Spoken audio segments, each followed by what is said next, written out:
Congratulations, you guys made it through the first week. Hi, this is Jeanette B. Milio. Let's look at what we talked about this week.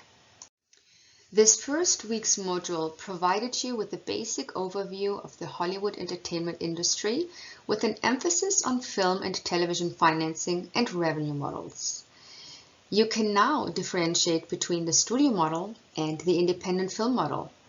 You can identify how recent changes impact the entertainment industry today, and you can identify the important differences regarding development, financing, production, and distribution as applied by the major studios and the independents. Introduction to the Hollywood industry today. The Hollywood industry undergoes constant changes, and understanding what moves projects forward, being alert yet fair and flexible, is an effective approach to maneuver through these constant changes safely. A producer job description is a problem solver. You'll learn all about this because as you go through the next 11 weeks of this course, you'll hear about some mistakes I made and how I solved them. Understand that the Hollywood business is in fact a business, and every project is a little bit like a startup. So as you go through your projects and are designing them to be ready and included into a pitch deck that an investor would look at and say, this is interesting, I want to give you some money for this, you need to be able to also understand the elements that are needed to be included into this business plan to make this a viable business idea for an investor. During the next 11 weeks, we will talk about all the elements you should be including in a business plan and how you should go about securing your investors. It's okay when you don't have the answer to all the questions that will come up as you do a project, as you talk to investors, and as you are learning more about the industry.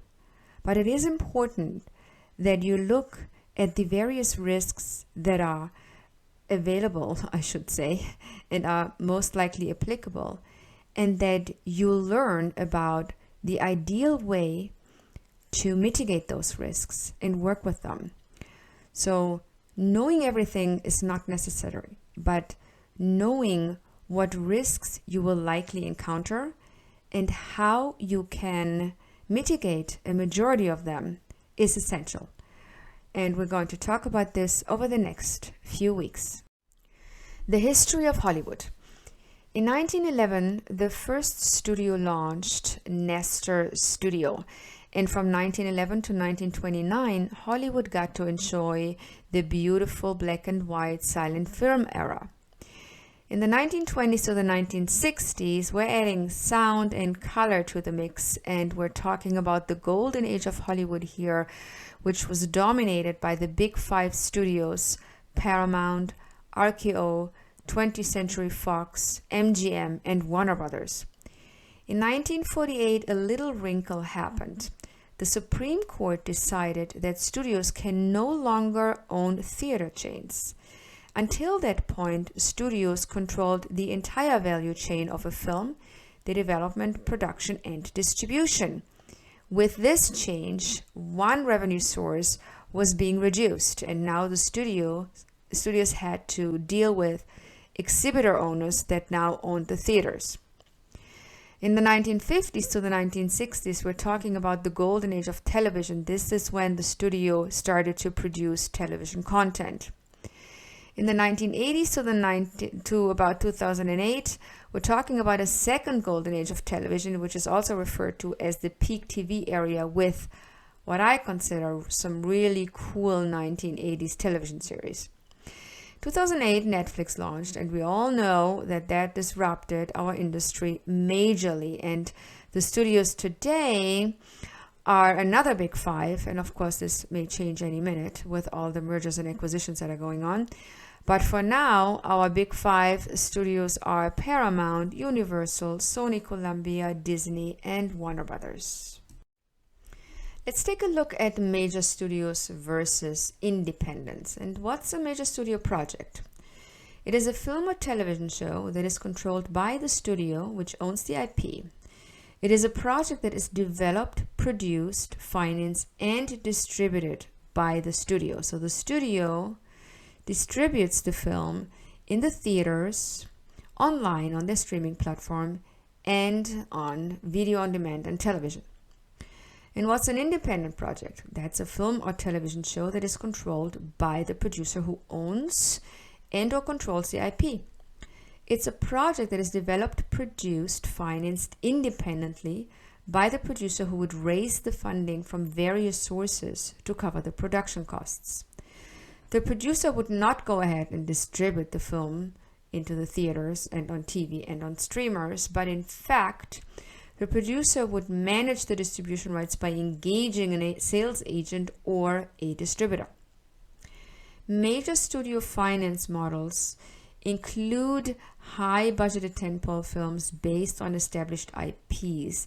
These are IPs that often come with a built-in audience, like an IP based on a comic, DC comic or Marvel, for example, or based on a book like Harry Potter. The major studios finance large scope films, which usually come with large budgets. And of course, the major studio deals with very high distribution costs, for example, for print and advertising campaigns, which are important to announce the release of the film and create a buzz and awareness for the film as it's being released into the theaters. The distribution revenues that are achieved by the studio through their box office and revenues through distribution licenses and merchandising are often used to fund the in-house departments, which I refer to as profit centers. The reason why I say profit centers is because when revenues come in, the studios use that money to pay for services and, for example, equipment or rentals, their stages if the movie was shot on the lot. They pay for services that are provided by their own in-house team. And a large portion of the funding that comes in through distribution revenues is seen to go there. That means for investors, they have to wait until the production costs have been repaid until investors can see a profit.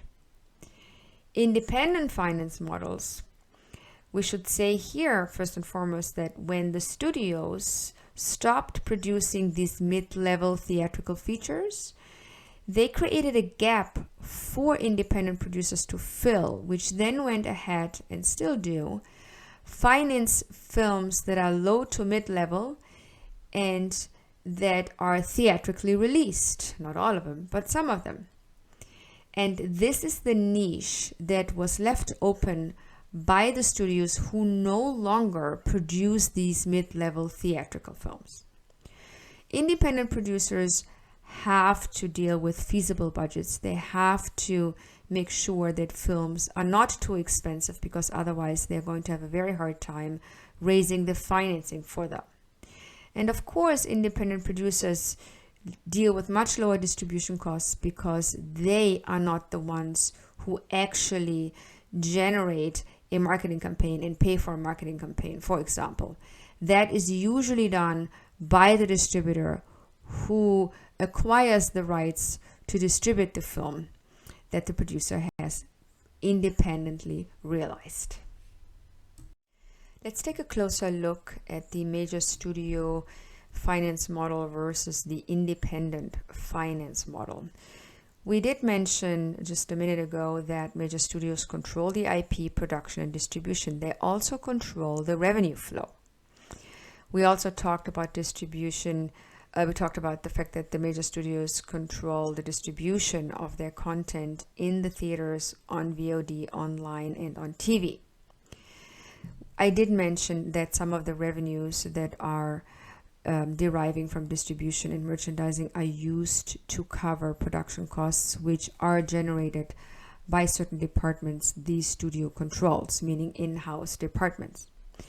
That's what I mean when I say studios earn money by spending money. Every time they produce a movie, they get to charge production fees and studio fees and lot fees and equipment fees. Every time they release a film, they get to charge distribution fees. Studios do not use completion bonds, which cover production budget overages, amongst some other things. And of course, major studios are subject to box office risks. The independent producer must run a cost-efficient production, must apply a feasible budget in order to meet the market demand and in order to finance a film that the market can bear. Independent producers do control the IP and they license distribution rights. They're not the ones to go out there to actually distribute their film in theaters, on VOD, online, or TV. That is done by the distributor who acquired the distribution rights for the film that the producer produced. The independent producer can actually avoid box office risk by doing that, because the box office risk is taken over by the distributor who bought and licensed the distribution rights for the film the producer produced. Professional producers do use completion bonds and are therefore insured against any production budget overages. And professional producers also control the revenue flow and can provide transparent accounting. Mini major studios. Some mini major studios are actually specialty divisions of major studios. They were launched in order to produce the mid-level theatrical features the major studio no longer produces.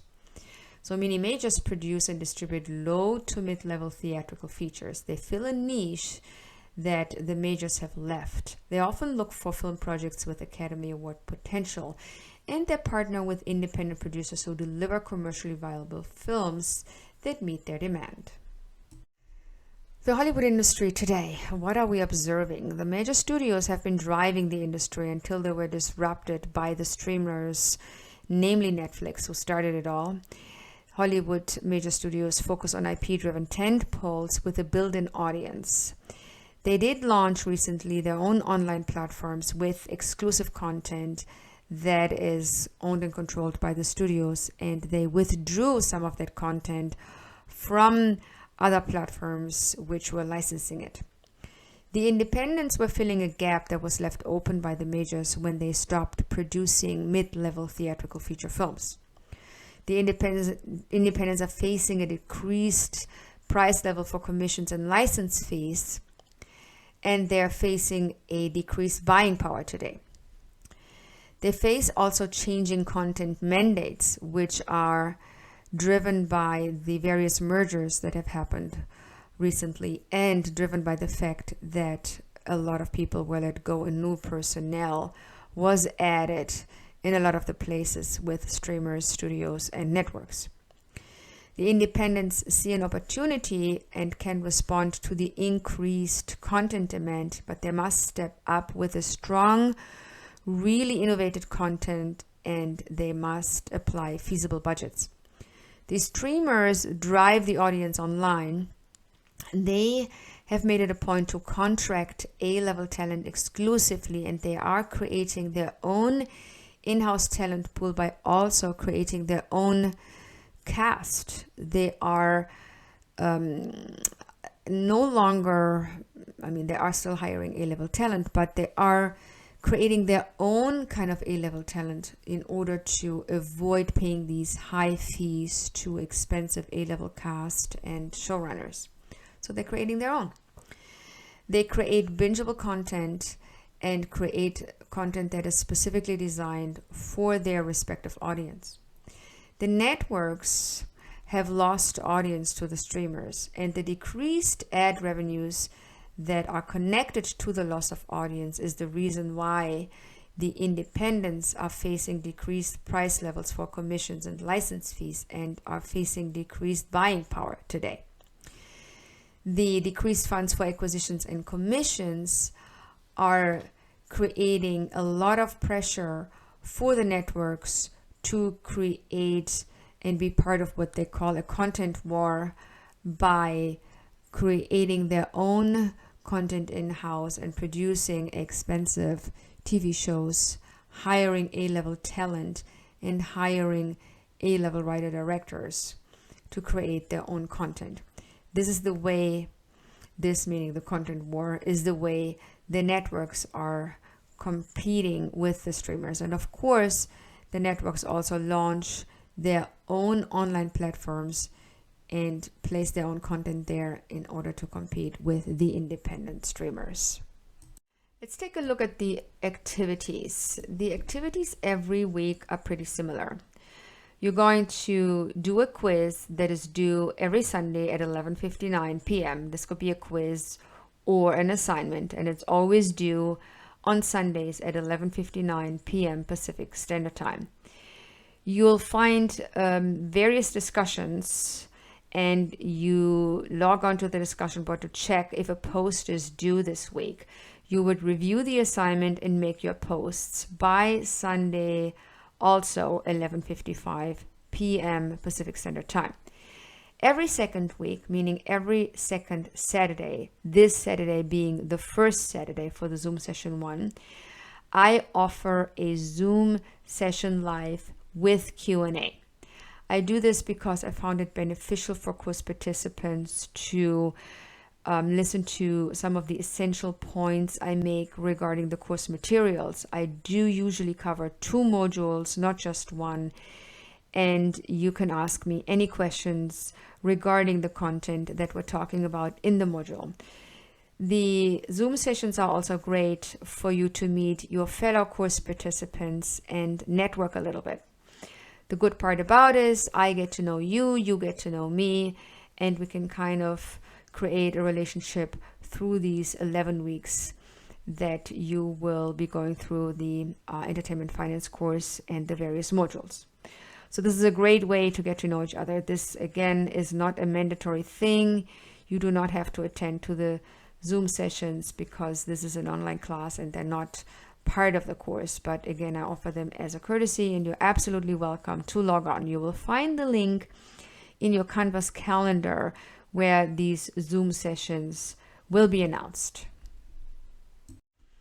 This was the summary for our week 1 industry overview.